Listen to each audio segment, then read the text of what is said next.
Tribunale della Pedemontana si avrebbe la Corte d'Appello e l'antimafia a Verona. La consigliera regionale Martini sul Tribunale: chi ha preso voti qui si schieri per la riapertura. Funerali di Zanardi, il vicentino Don Marco all'omelia, la voglia di vita di Alex diventi il suo testamento. Aperta un'inchiesta per la morte del volontario Giuseppe Zanon, paese sotto shock, si farà l'autopsia. Un fiume di alpini sta raggiungendo Genova per la 97esima adunata nazionale. I dati del 2025 del soccorso alpino in Veneto: solo nel Vicentino 253 le persone salvate. Crack nelle costruzioni a Vicenza e liquidazione la Leodari SRL, il debito milionario. In arrivo 40 rugbisti ucraini a Bassano del Grappa, saranno ospitati dagli alpini. Sicurezza stradale: a San Martino di Lupari 2 nuovi T-Red contro gli indisciplinati.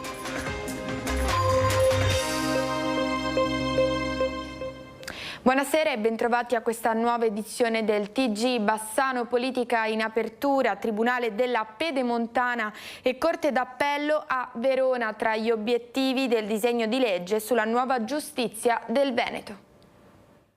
È una proposta che è già stata approvata dal Consiglio dei Ministri, quindi non è pensabile che venga tolta, semmai bisogna vedere se si aggiunge qualcos'altro o se il testo rimane blindato così com'è. Il veronese Ciro Maschio, presidente della Commissione Giustizia alla Camera, non ha dubbi. Il Tribunale della Pedemontana è il primo tassello di una riforma più ampia della giustizia veneta. Il Veneto è l'unica grande regione che ha solo una Corte d'Appello a fronte di altre regioni che ne hanno molte di più, con un PIL che è molto più basso di quello del Veneto. Quindi noi immaginiamo anche che questo possa essere il primo passo, l'istituzione del Tribunale della Pedemontana assieme a Vicenza e Verona, per uno step successivo, cioè quello di un'altra Corte d'Appello, ovviamente aggiungendo risorse senza toglierle a quella di Venezia, per un presidio del territorio molto sensibile anche alle infiltrazioni della criminalità organizzata ancora più capillare.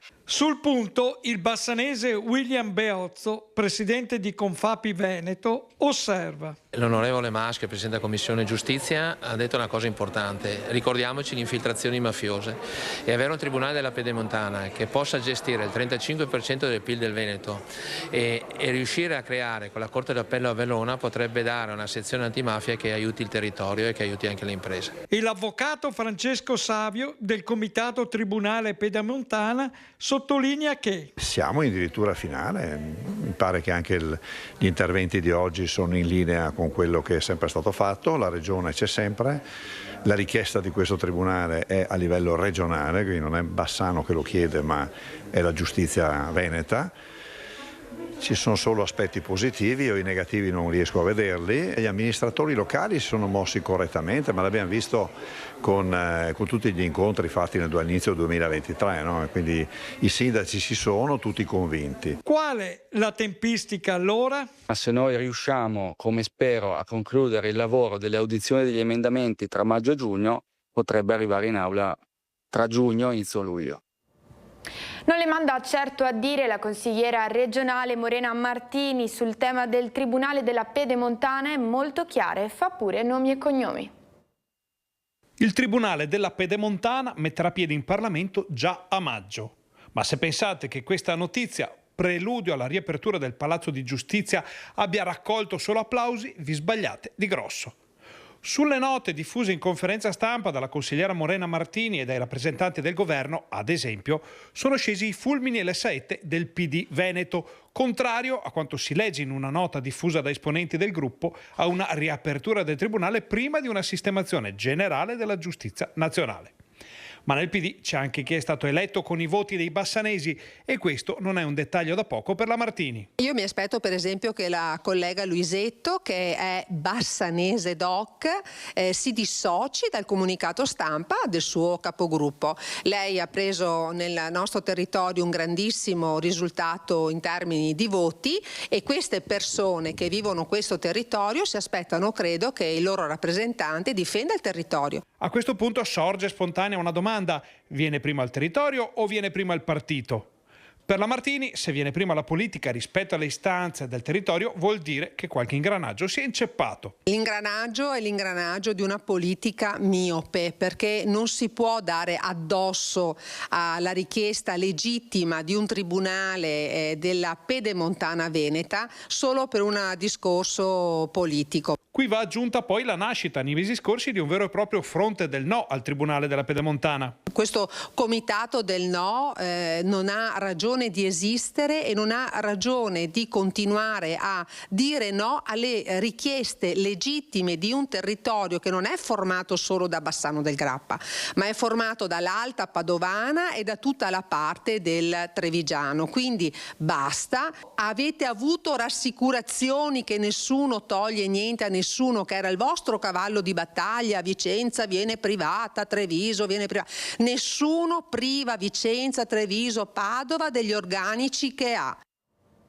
È stata la Basilica di Santa Giustina a Padova a dare l'ultimo saluto a Alex Zanardi.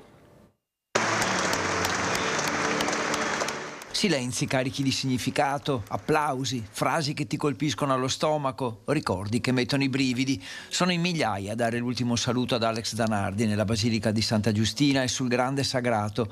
E la cerimonia è appassionante, toccante, eccitante e coinvolgente. Dal primo all'ultimo minuto ogni applauso sembra non finire mai. Ogni sguardo ti spacca il cuore. Fiori bianchi e rossi, rose, gigli, orchidee, decine di messaggi da tutto il mondo.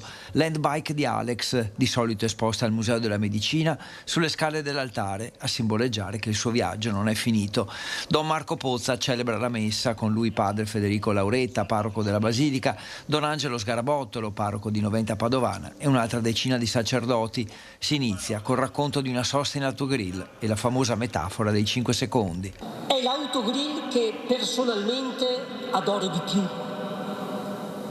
Montefeltro Ovest, A14, la celebre Bologna-Taranto. C'è Alex, ci sono io e ci sono 2 ragazzi del carcere, dove io sono parroco. Avete fatto un gran bel casino, porca vacca. Però sapete cosa vi dico? Tanto di cappello per come state scavando dentro di voi in questi anni di galera. Vedete ragazzi, disse Alex, certe volte bastano 5 secondi in più per fare la differenza. Lascio a voi le medaglie, il rombo dei motori, l'odore della benzina. Vi lascio anche le luci dei podi, il luccichio dei cimeli, il fruscio degli applausi. Io mi tengo strettissimo l'uomo. Poi il ricordo dei suoi ragazzi, quelli del progetto Obiettivo 3, che Alex ha trasformato in atleti. Ci hai cambiato la vita, dicono tra le lacrime.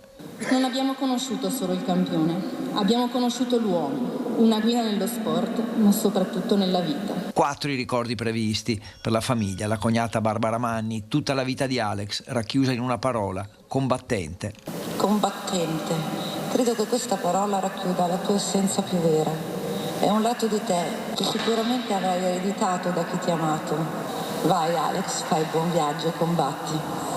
Chi non lotta per qualcosa già comunque perso, anche se la paura fa tremare. Poi tra la canzone Combattente di Fiorella Mannoia e le voci del coro Accendiamo la luce, a sorpresa, l'ultima, la voce di Nicolò, il figlio, che racconta di Alex che fa il caffè, che impasta la pizza, insomma, che dalle piccole cose diventa un esempio per tutti. Non è necessario per forza pensare alle grandi sfide, alle grandi imprese per trovare il sorriso, la gioia e la gratificazione.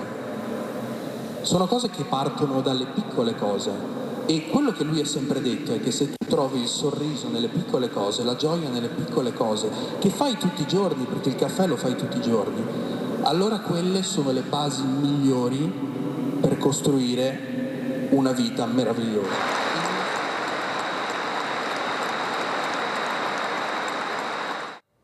Dolore a Villa d'Asolo per la scomparsa di Giuseppe Zanoni, il volontario 65enne morto cadendo da un tetto. E quando sono arrivato qua mi sono trovato la nuora, la Iris, che mi chiamava e mi fa vieni che c'è Giuseppe per terra, e sono entrato là in bocciofila e me lo sono visto per terra, c'era Fabio che urlava papà, papà, papà. Oggi c'è una rosa blu nel punto in cui è stato ritrovato a terra senza vita Giuseppe Zanon, il volontario di 65 anni morto dopo essere precipitato da un'altezza di 3 metri mentre stava sistemando il tetto della bocciofila Villa d'Asolo, dove viveva. Per lui inutile ogni soccorso, i carabinieri stanno ricostruendo la dinamica per capire cosa possa essere successo, al vaglio tutte le ipotesi, e chi lo conosceva non riesce a farsi una ragione della sua scomparsa. Una persona amata da tutti e sempre vicina alla sua comunità. È una persona che ha dato sempre tutto di sé per il paese. Sì, Giuseppe era la classica persona che penso abbia speso la sua vita per tutti gli altri e ha sempre messo il volontariato davanti a se stesso. Una persona che penso che in tanti si ricorderemo, come mi diceva anche il nostro parroco, non l'ha mai visto vestito da festa, sempre vestito da lavoro, perché lui era disponibile sempre a lavorare per tutti. È una persona veramente che penso che sia un grande vuoto qua nel nostro paese. Era il suo braccio destro? Sì, il mio braccio destro, perché non lo chiamavo Beppi correva. Tanto dolore nelle parole dell'amico Giordano. Giuseppe Zanon, per tutti Beppo, tra le tante attività era anche in prima linea nel comitato della Sagra Paesana ed era alpino attivissimo nel gruppo di Villa d'Asolo che fa parte dell'Ana Montegrappa. È proprio il presidente Rugolo che esprime tutto il cordoglio della sezione per la famiglia del 65enne. Ci ha lasciati in modo tanto tragico quanto improvviso, ci lascia sgomenti e la cosa ci lascia veramente vuoti nell'animo. In questi giorni, poi che ci stiamo preparando per partire per la donata di Genova, la cosa fa ancora più male. Speriamo che i suoi familiari, il gruppo Alpini Villa d'Asolo sappia superare questo momento tragico e ci stringiamo a tutti quanti loro in un abbraccio ideale. E se può valere qualcosa, se può servire, domenica sfilando alzeremo lo sguardo al cielo, un pensiero a Giuseppe. Da Marostica a Genova il passo non è certo breve, ma per gli alpini è un altro viaggio nella memoria. Siamo pronti per Genova, per noi è la grande festa dell'anno, è come ritrovarsi in famiglia a Natale e anche quest'anno saremo un bel gruppo, prevediamo dalle 150 alle 200 presenze dei nostri alpini, anche in sfilamento, e decisamente è l'appuntamento che tutti noi aspettiamo. C'è grande attesa per la donata di Genova e per Stefano Bonotto, presidente dell'Ana Marostica, quest'anno l'impegno nazionale ha quel pizzico di sale in più. Per lui è la prima volta alla guida della storica e gloriosa sezione che porta il nome del tenente Cecchin. Assieme a Bonotto una nutrita rappresentanza dai gruppi che fanno capo alla cittadina murata per un evento che li vedrà ancora una volta protagonisti con il loro carico di memoria. Siamo convinti che Genova sarà un'altra bellissima donata perché la città è molto bella e sicuramente saprà partecipare alla nostra festa. Poi, messa in archivio a Genova e archiviato pure il raduno triveneto del terzo raggruppamento in programma a Gemona a giugno, sarà il momento di premere sull'acceleratore per l'organizzazione della Trivenetal del 2028, che è stata affidata proprio a Marostica. Una sfida lanciata dal presidente uscente Fortunato Pigato, che Bonotto e gli alpini della sezione hanno raccolto con grande entusiasmo. In occasione della 97esima donata nazionale delle penne nere, come sempre ci saremo anche noi di Rete Veneta con i nostri servizi, le nostre dirette, gli approfondimenti e le edizioni straordinarie per raccontare i volti, le voci e la musica di un evento imperdibile. Sabato sera dalle 21 via alla diretta dalla festa di Genova per portare nelle vostre case uno dei momenti più belli della donata, fra cori e risate, abbracci ed emozioni. Domenica dalle 7:30 saremo nuovamente in diretta per lo sfilamento con tutte le penne nere che partecipano alla fase culminante della donata e fino al passaggio della stecca. 1199 gli interventi del soccorso alpino in Veneto, 226 nel Vicentino. Nel 2025 sono stati 226 gli interventi del soccorso alpino nel Vicentino, 253 le persone soccorse. L'attività operativa svolta nel corso del 2025 dagli organici del Corpo Nazionale Soccorso Alpino e Speleologico Veneto supera nuovamente la soglia dei 1000 interventi, 1199 operazioni per un totale di 1354 soccorsi. Un dato che riflette l'aumento della frequentazione della montagna, spesso però senza adeguata preparazione. Molti escursionisti si trovano infatti in difficoltà per inesperienza, scarsa forma fisica o attrezzatura non idonea. L'escursionismo si conferma l'attività più coinvolta, con oltre il 52% dei casi. Le cause principali restano cadute, scivolate, condizioni fisiche o psicofisiche non adeguate e perdita di orientamento. Fondamentale il ruolo dell'elicottero, impiegato in circa il 40-45% delle operazioni, sempre in coordinamento con squadre a terra, indispensabili in ogni scenario. Altro dato significativo riguarda la prevenzione. Il 96% delle persone soccorse non disponeva di alcuna assicurazione. Un bilancio che richiama ancora una volta alla prudenza e alla responsabilità in montagna. Ritorna a perseguitare i genitori per i soldi della droga e finisce in carcere un 46enne di Castelfranco sottoposto alla misura dell'allontanamento dalla casa familiare e il divieto di avvicinamento è stato arrestato. L'uomo ha violato la misura del giudice e si è ripresentato nell'abitazione del padre, con cui in precedenza aveva avuto un violento litigio sfociato in un'aggressione. Quest'oggi il giudice ha convalidato l'arresto, il processo per direttissima è rinviato al 15 maggio. Andiamo ora a Vicenza. Il Tribunale ha dichiarato l'insolvenza giudiziale dell'impresa di costruzioni Leodari, travolta da milioni di debiti. Un dissesto milionario in campo immobiliare che fa rumore. È quello della nota azienda di costruzioni Leodari SRL, amministrata dal geometra Francesco Leodari, certificato dal Tribunale. È ufficiale che la società di costruzioni con sede a Vicenza, in Contramura e San Michele, entra in liquidazione giudiziale, quello che un tempo si sarebbe definito fallimento. Lo ha stabilito il collegio presieduto da Giuseppe Limitone, al termine del procedimento avviato da una decina di creditori, oltre che del capoluogo anche della provincia e del Bassanese, nel corso del 2025. Secondo i giudici, la situazione economica finanziaria dell'azienda non era in una difficoltà momentanea, ma una condizione strutturale di insolvenza. I numeri parlano chiaro. A settembre 2025 l'attivo ammontava a 31 milioni e mezzo di euro, mentre le passività superavano i 34 milioni e 700 mila euro, con una perdita di esercizio superiore ai 3 milioni. Nel corso dei mesi la situazione negativa sarebbe peggiorata.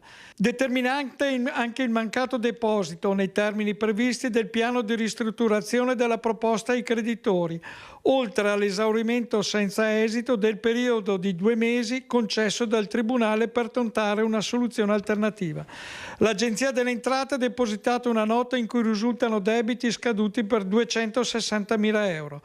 A fronte di questi elementi, il collegio ha dichiarato l'apertura della liquidazione giudiziale, nominando giudice delegato la dottoressa Paolo Cazzola e curatore ragionier Guerrino Marcadella.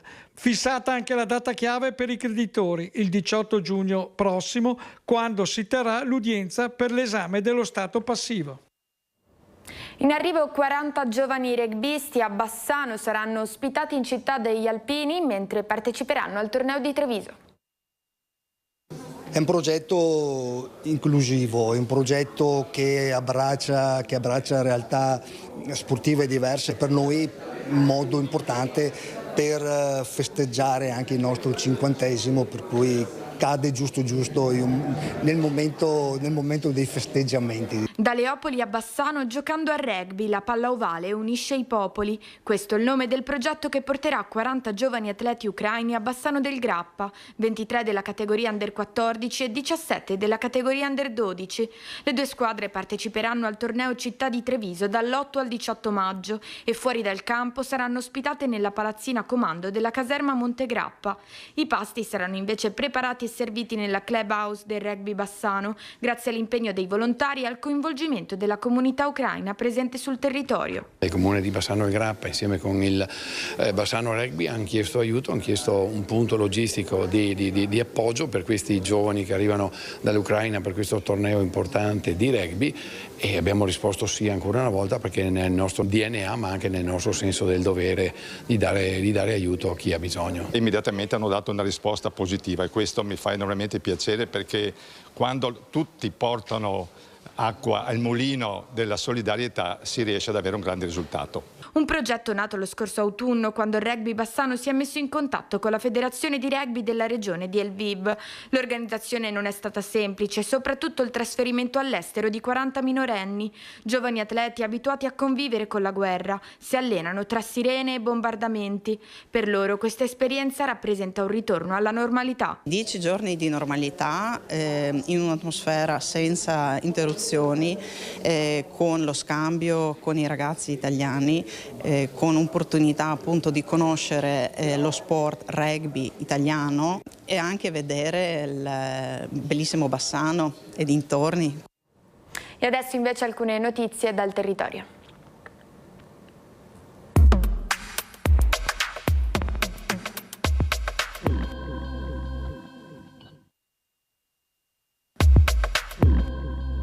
Addio a Suor Annina Franzato, per tanti anni una presenza preziosa nella comunità di San Zenone degli Ezzelini. Ha accompagnato con dedizione e dolcezza generazioni di bambini all'asilo e tanti ragazzi nel cammino della catechesi. Cassola, Tezze e Nove partecipano al nuovo progetto Bike to Work. I cittadini residenti che si muovono a piedi o in bici possono maturare ecopunti fino al 30 ottobre e potranno poi essere convertiti in buoni spesa da utilizzare nei negozi aderenti. Per lavori di scavo per una conduttura elettrica, il Comune di Campodoro ha istituito il divieto di sosta con rimozione forzata nel tratto iniziale di via Palazzon. Il cantiere, attivo dalle 7 alle 18, sarà presente fino al 18 maggio. Domenica 10 maggio alle 10 genitori residenti dei nuovi nati o adottati tra il 1 maggio 2025 e il 31 marzo 2026 sono attesi al Parco dei Pensieri di Borgo Ricco per la consegna del bonus Primi Passi, che vuole rappresentare un piccolo sostegno alla genitorialità. Proseguono le conferenze di primavera dell'Osservatorio Locale per il Paesaggio del Gratticolato Romano. Mercoledì 6 alle 20 in Biblioteca Comunale di San Giorgio delle Pertiche interverrà il professor Jacopo Bonetto dell'Università di Padova. Il Comune di Villa del Conte si è aggiudicato un contributo di 50.000 euro grazie al bando Working Sport promosso da Fondazione Cariparo. Il finanziamento sarà destinato al rifacimento degli spogliatoi dei bagni della palestra della scuola media.